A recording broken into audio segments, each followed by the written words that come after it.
apa yang kau ikat di dunia ini akan terikat di sorga, dan apa yang kau lepaskan di dunia ini akan terlepas di sorga. Ternyata anak-anak Tuhan yang mengikuti Yesus hidupnya melakukan kehendak Tuhan.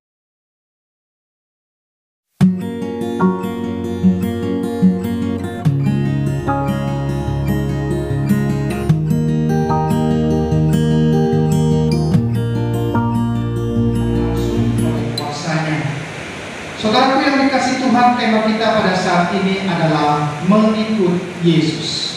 Katakan mengikut Yesus. Saudaraku yang dikasih Tuhan, tentu bagi orang Kristen mengikut Yesus bukanlah hal yang baru atau hal yang baru tahu atau biasa. Saudara, namun mari kita mau menyadari bahwa kita tidak hanya sebagai orang Kristen saja. Kita tidak hanya sebagai orang yang beda dengan agama lain. Tetapi hari ini saya mau berkata buat kita semua, pengakuan saya dan saudara, perbuatan kita adalah pengakuan dan perbuatan orang percaya. Apa yang harus kita akui dan lakukan sebagai orang percaya? Ternyata mengikut Yesus itu adalah menyangkal diri dan memikul salib. Apa yang dimaksud dengan menyangkal diri? Artinya kita tidak lagi mengikuti kehendak kita sendiri. Lalu kehendak siapa? Tentunya kehendak Tuhan, karena kita ikut Yesus. Katakan amin. Lalu dikatakan tidak hanya menyangkal diri, tetapi memikul salib. Salib bicara kematian atau penderitaan. Saya dan saudara, ternyata mengikuti Yesus bukan serta-merta kita ini seperti anak raja atau seorang pangeran yang kemana-mana aman, ya. Mau duduk sudah ada tempat duduk, mau makan sudah ada makannya.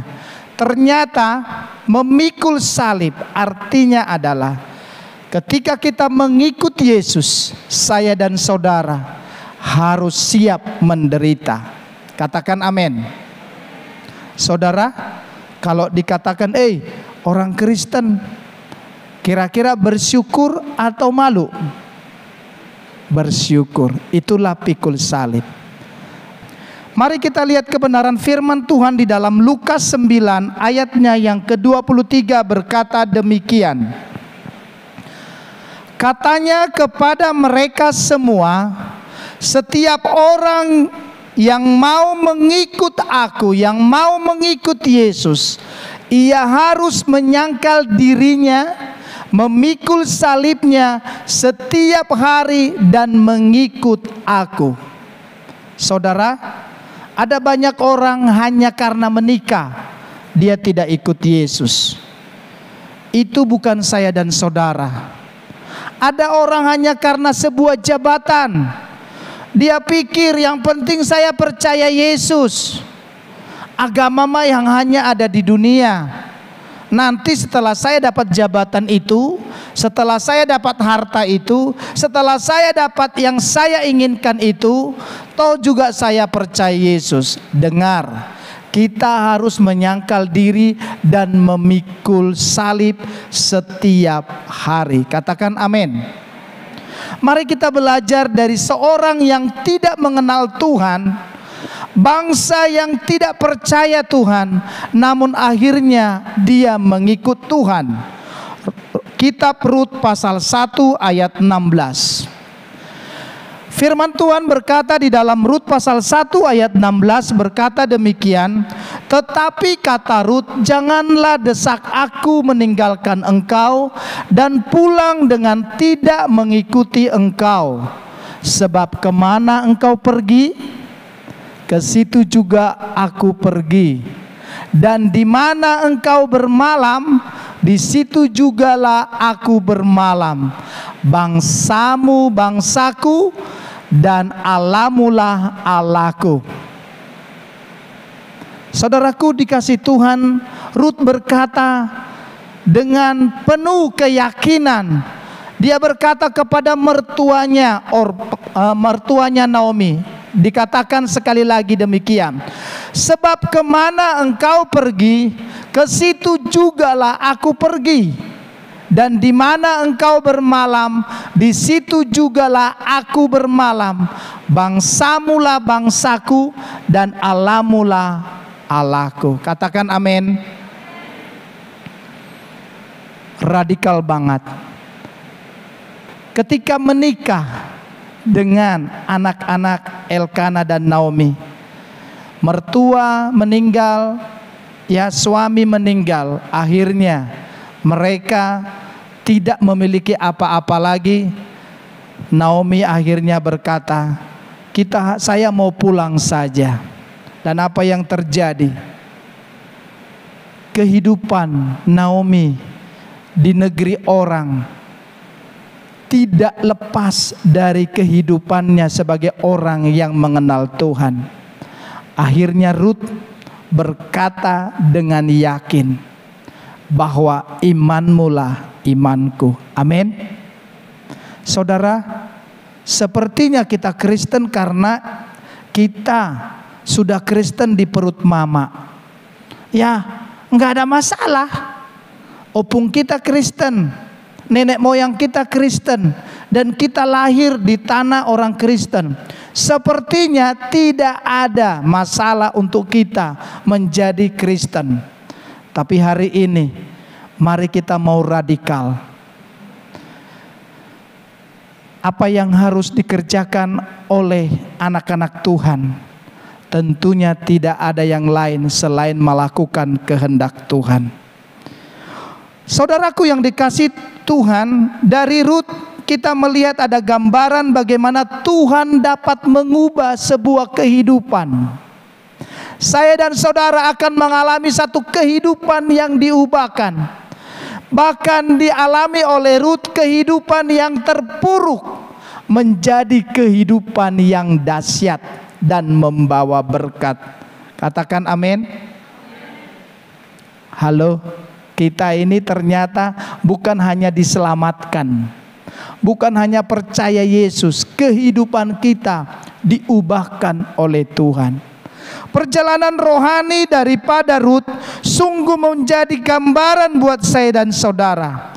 Di tengah ketidaktahuan dan pergumulan yang Rut hadapi, dia memutuskan untuk merendahkan hatinya dan belajar mengenal kebenaran melalui Naomi mertuanya.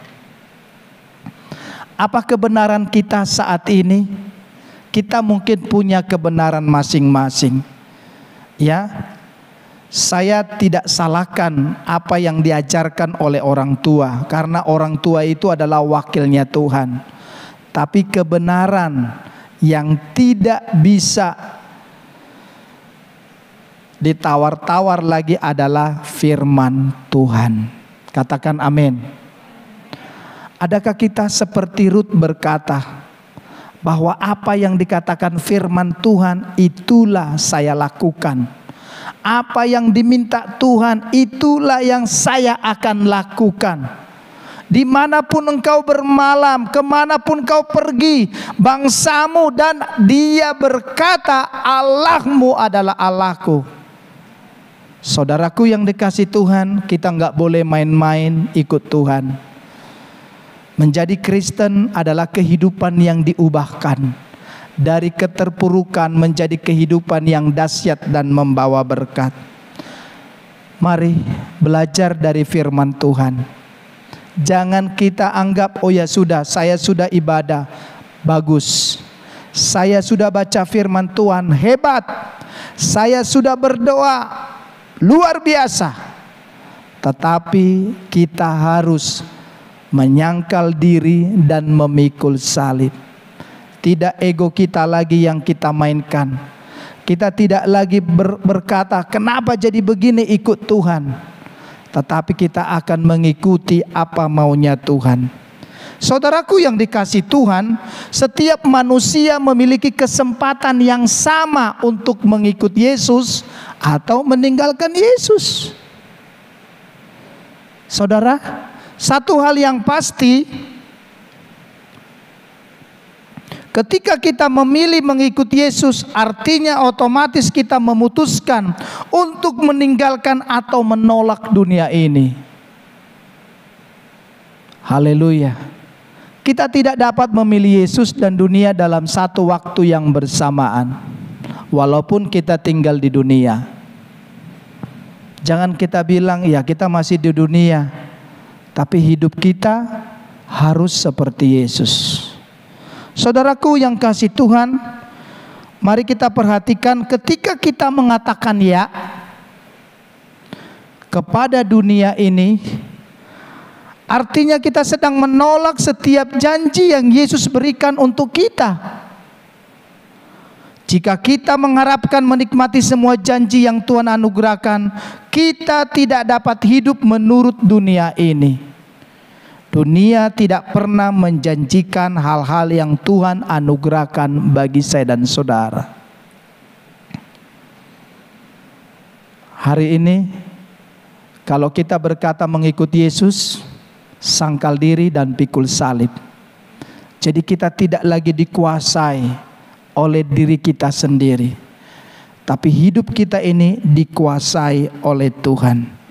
Saudaraku yang dikasih Tuhan, artinya adalah hanya di dalam Tuhanlah kita dapat menikmati semua yang baik yang Tuhan anugerahkan kepada kita di dalam nama Yesus. Amin. Maksudnya bagaimana? Kita ini hidup karena Yesus. Kita bersyukur orang tua kita sudah ikut Tuhan. Artinya lewat orang tua, lewat orang-orang yang melayani kita, kita bisa mengenal cintanya Tuhan. Biarlah orang lain juga, saya dan saudara bisa menjadi Naomi, sehingga dari orang lain yang belum mengenal Tuhan, dia akhirnya berani berkata, imanmu adalah imanku. Katakan amin. Saudara, mari kita melihat di dalam Mazmur 23 ayat yang ke-6. Firman Tuhan berkata demikian. Kebajikan dan kemurahan belaka akan mengikuti aku. Wow. Ini Daud berkata di dalam Mazmur 23 ayat 6. Seumur hidupku, ya, sampai nafas yang terakhir, sampai nafas penghabisan. Dan dia berkata, dan aku akan diam dalam rumah Tuhan sepanjang masa. Saudara, mari jadikan keluargamu menjadi sorga kecil. Amin. Kalau setiap rumah memiliki doa keluarga, saya percaya makin cepat pemulihan dan anugerah itu dinyatakan. Kalau setiap keluarga punya rumah doa, saya sangat yakin Tuhan akan menyatakan kuasanya lebih besar bagi negeri kita Indonesia. Mari setiap rumah milikilah doa keluarga. Atur jadwalnya. Ya, nyanyi, baca firman, doa bersama, doakan orang lain. Peneguhan-peneguhan firman yang kita dapatkan kita bagikan. Pasti kita akan mendapatkan lawatan yang dari Tuhan. Dari Mazmur 23 ayat 6 ini, ternyata inilah rahasia kehidupan. Ya, hari ini saudara beruntung yang ikut ibadah. Dengar, ada rahasia kehidupan. Saudara yang mendengarkan firman ini di dalam Mazmur 23 ayat 6. Engkau pernah mungkin pusing, berhenti dulu pusingnya. Dengar, ini ada rahasianya. Saudara bingung, berhenti dulu bingungnya. Supaya tahu ada rahasia kehidupan. Saudara sudah mulai putus asa, jangan putus asa. Dengar dulu rahasia kehidupan dari Mazmur 23 ayat 6. Ayat ini menyatakan rahasianya adalah Siapa yang kita sembah dan ikuti menentukan apa yang kita harapkan mengikuti hidup saya dan saudara. Amin. Saudaraku yang dikasihi Tuhan, apa yang mengikuti kita selama ini? Apakah ketakutan, kekhawatiran, kepahitan, sakit, penyakit, kesepian, atau kemarahan? Apa yang mengikuti saya dan saudara? Jika hal-hal itu yang mengikuti saya dan saudara, kita mengharapkan perubahan terjadi. Saatnya kita perlu menilik ulang apa yang sudah kita sembah dan ikuti selama ini. Maksudnya apa yang kita sembah itu bagaimana? Oh, saya nggak nyembah patung. Bukan, artinya apa? Kita terus pikirannya di situ, terus dikuasai. Nah begitu. Makan khawatir, selesai makan khawatir, mau tidur khawatir, bangun tidur khawatir. Terus hidup kita fokus kepada hal-hal yang membuat saya dan saudara hidupnya tidak memiliki akan kebenaran firman Tuhan. Saudara, bagi saudara yang terus menyembah Tuhan, perhatikan, kehidupan kita terpancar dari keputusan yang kita katakan, perkataan yang kita lakukan, dan tindakan yang kita tunjukkan. Jika kita benar menyembah dan mengikut Kristus, nilai-nilai Kristus akan terpancar melalui hidup kita. Katakan amin. Apa yang kau pandang, apa yang kita perhatikan, apa yang kita lihat hari-hari ini, itulah hidup saya dan saudara. Mengapa kita begini-begini saja? Temukan rahasia kehidupannya hari ini. Pandang Tuhan. Kuatkan hatimu di dalam Tuhan. Amin. Saudaraku yang dikasihi Tuhan, mari kita melihat apa yang sudah kita lakukan. Ternyata waktu kita bagaimana? Kesibukan kita bagaimana? Waktu dan uang menjadi indikator yang penting apa yang kita sembah dan apa yang kita ikuti. Pengen punya mobil, udah punya mobil khawatir. Pengen punya rumah, setelah punya rumah khawatir. Hari ini dekatlah sama Tuhan. Tuhan akan cukupkan segala keperluanmu. Katakan amin. Bagaimana dengan waktu dan harta yang kita miliki? Untuk siapa kita lakukan semuanya itu? Kalau kita lakukan hanya untuk diri kita, maka sia-sialah hidup saya dan saudara. Gunakan waktu dan uangmu untuk Tuhan. Katakan amin. Mari kita lihat, kita akan melihat bagaimana mengikut Tuhan itu luar biasa. Matius 16 ayat 19. Kepadamu akan kuberikan kunci kerajaan surga. Wow, bukan kunci rumah, bukan kunci mobil, bukan kunci peti, bukan. Tapi dikatakan kepadamu diberikan kunci kerajaan surga. Yang mau katakan amin. Apa yang kau ikat di dunia ini akan terikat di sorga, dan apa yang kau lepaskan di dunia ini akan terlepas di sorga. Saudaraku yang dikasihi Tuhan, kunci kerajaan sorga tidak sembarangan, tidak main-main. Hari ini kau berkata, saya kuat, kekuatan dari Tuhan terjadi dalam dirimu. Katakan amin. Mari, apa yang kau putuskan? Kau akan putuskan bahwa hidupmu selalu percaya akan Tuhan. Lihat, yang di sorga akan terjadi dalam dirimu. Saat kita percaya kepada Tuhan, mujizat terjadi. Katakan amin. Kelepasan terjadi. Katakan amin. Kelegaan terjadi. Katakan amin.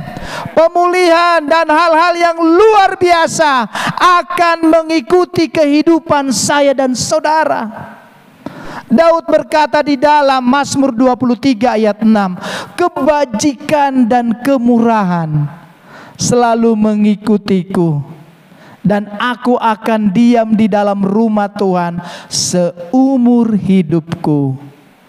Amin. Anak cucumu diberkati Tuhan, rumah tanggamu diberkati Tuhan, pernikahanmu diberkati Tuhan.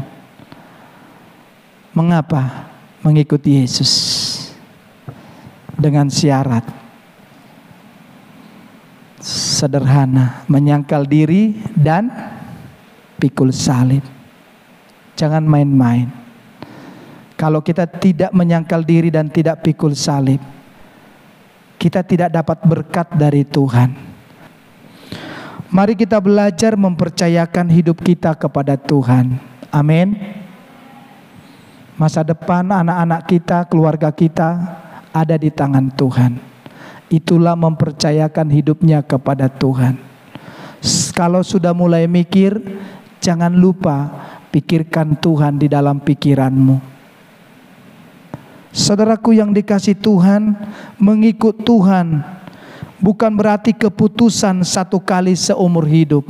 Yang penting sudah pernah masuk gereja, yang penting sudah dibaptis, yang penting sudah berdoa, yang penting sudah melayani.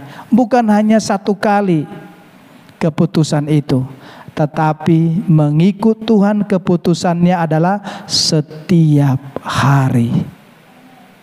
Amin. Saudaraku yang dikasih Tuhan, kalau hari ini kita bisa mempercayainya, besok harus tetap percaya. Itulah mengikut Tuhan.